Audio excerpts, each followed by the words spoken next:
Hola a todos, mi nombre es Paula Ramírez Monge, estudiante de la especialización en Neuropsicología para la Educación de la Universidad Iberoamericana. Hoy quiero hablarles un poco acerca de constructos teóricos asociados a la neurofisiología del sistema nervioso.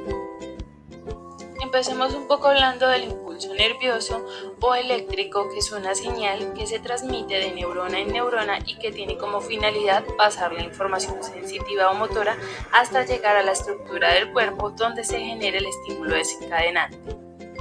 Esta actividad eléctrica se da con mayor rapidez y eficacia en neuronas que están cubiertas de mielina, ya que gracias a ella el impulso nervioso se genera efectivamente y con más velocidad en las zonas donde no hay vaina de mielina.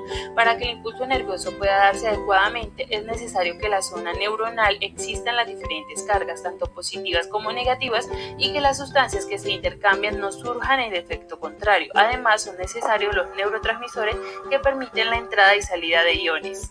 Potencial de membrana es la carga eléctrica que posee la célula al interior de la membrana cuando se encuentra en estado de reposo, es decir, cuando no recibe ningún tipo de estímulo. Esto se produce por los canales de fuga de potasio y la bomba sodio-potasio ATPase.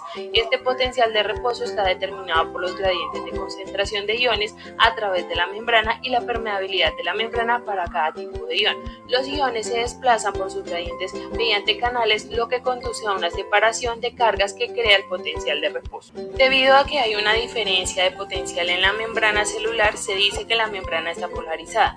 Si el potencial de membrana se vuelve más positivo que el potencial de reposo, se dice que la membrana se despolariza. Si el potencial de la membrana se vuelve más negativo que el potencial de reposo, se dice que la membrana se hiperpolariza, es decir, que todas las señales eléctricas que utilizan las neuronas para comunicarse son despolarizaciones o hiperpolarizaciones del potencial de la membrana en reposo. Potencial de acción es un evento que ocurre entre neuronas con el fin de enviar mensajes desde el cerebro a las diferentes partes del cuerpo, ya sea por acciones voluntarias o involuntarias. Se trata de una única onda eléctrica que va a transmitir desde la membrana celular hasta llegar al final del axón, provocando la emisión de neurotransmisores o iones a la membrana de la neurona postsináptica, generando en ella otro potencial de acción que a la larga acabará llevando algún tipo de orden o información a alguna área del organismo. Su inicio se produce en el cono axónico cercano al zongo. Este potencial de acción cuenta con una particularidad que se produce o no se produce. No existen intermedios, por ende tiene la misma carga y la única variación va a ser su cantidad, que un mensaje sea más o menos intenso. Un ejemplo de ello es la percepción de dolor ante un pinchazo o una puñalada, que va a ser diferente. No va a generar cambios en la intensidad de la señal, sino que únicamente va a provocar que se realicen potenciales de acción con más frecuencia. Por último, se destaca el hecho de que el potencial de acción se produce en un punto concreto de la neurona y ha de ir produciéndose a lo largo de cada uno de los puntos siguientes de esta, lo que no permite que la señal eléctrica vuelva atrás. Además, este potencial de acción se da en una serie de fases que van desde la situación de reposo inicial hasta el envío de las señales eléctricas y, por último, la vuelta al estado inicial.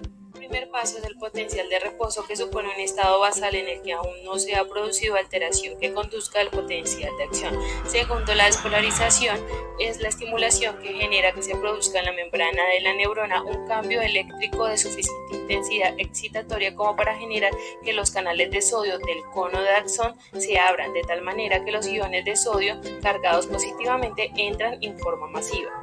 El tercer paso es la repolarización, que al haberse cerrado los canales de sodio, este deja de poder entrar a la neurona, a la par que el hecho de que los canales de potasio sigan abiertos genera que éste siga siendo expulsado. Es por ello que el potencial y la membrana se hacen cada vez más negativos. Cuarto y último es la hiperpolarización, que según sale más y más potasio, la carga eléctrica de la membrana se va haciendo cada vez más negativa, hasta el punto de hiperpolarizarse, llegando a un nivel de carga negativa que incluso supera la de reposo. Bien, ahora hablemos un poco acerca de la bomba sodio-potasio, que es una estructura proteica que se puede encontrar en muchas membranas celulares. Como su nombre viene a indicar, su principal función es la de mover iones de sodio y potasio a través de la membrana.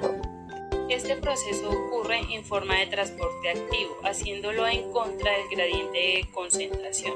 En el interior de la célula, el sodio está menos concentrado que en el exterior, mientras que ocurre al contrario con el potasio, habiendo menor concentración fuera que dentro. Para llevar a cabo esto, la bomba utiliza la energía obtenida de la hidrólisis del ATP. Esta bomba pertenece a la clase de las bombas iónicas de clase P, dado que desplazan iones. Este tipo está formado por al menos una subunidad catalítica alfa transmembrana estructural, la cual posee un lugar en el que se puede unir una molécula de ATP y una subunidad beta menor.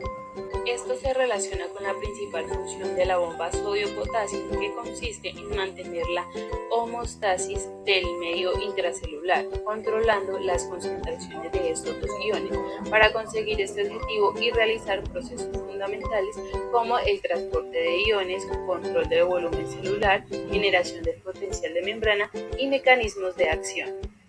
Dando continuidad a los temas o las temáticas que estamos abordando, hablamos un poco acerca de la ley del todo o el nada, que se aplica a nuestros impulsos nerviosos, que se trata de un principio neurofisiológico que establece si existe o no una reacción ante un estímulo externo en la base de la capacidad del mismo de atravesar nuestro umbral de excitabilidad.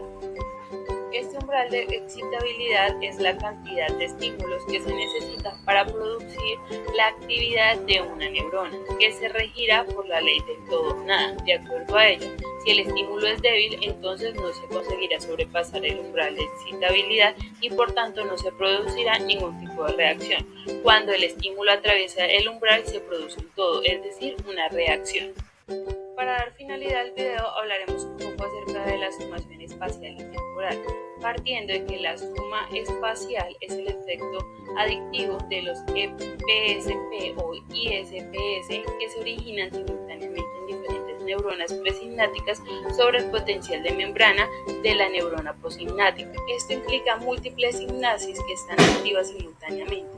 En esta suma se considera que la suma algebraica de potenciales de diferentes entradas en las dendritas. La suma de los EPSP permiten que el potencial alcance un potencial de acción y la suma de los IPSP evita que la célula logre un potencial de acción. Finalmente, la suma temporal son los efectos adictivos de múltiples EPSP o IPSP secuenciales que se originan a partir de una sola neurona presináptica sobre el potencial de membrana de la neurona postsináptica.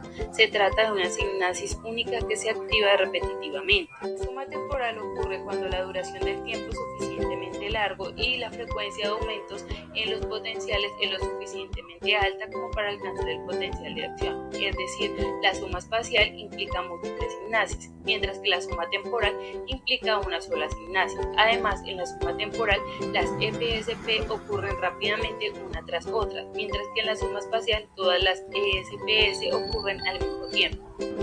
Y finalmente hablaremos sobre la sinapsis, que hace referencia a la existencia de una conexión entre dos neuronas caracterizadas por la presencia de un pequeño espacio que sirve de vía para la transmisión de la información. Es decir, la existencia de la sinapsis nos muestra que las neuronas no forman un tejido celular compacto, sino que se interconectan entre sí de manera compleja y manteniendo una cierta independencia entre las unas y las otras.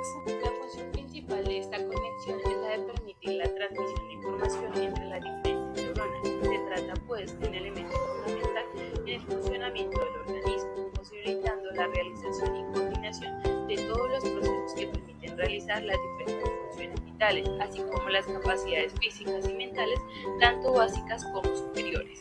Además, también tienen funciones de regular. La presencia del espacio sináptico hace que la neurona presináptica pueda recaptar los neurotransmisores si se ha liberado una cantidad excesiva y ayuda a que los residuos generados por el funcionamiento neuronal sean eliminados por cada célula, impidiendo su desgaste por la concentración de dichos residuos.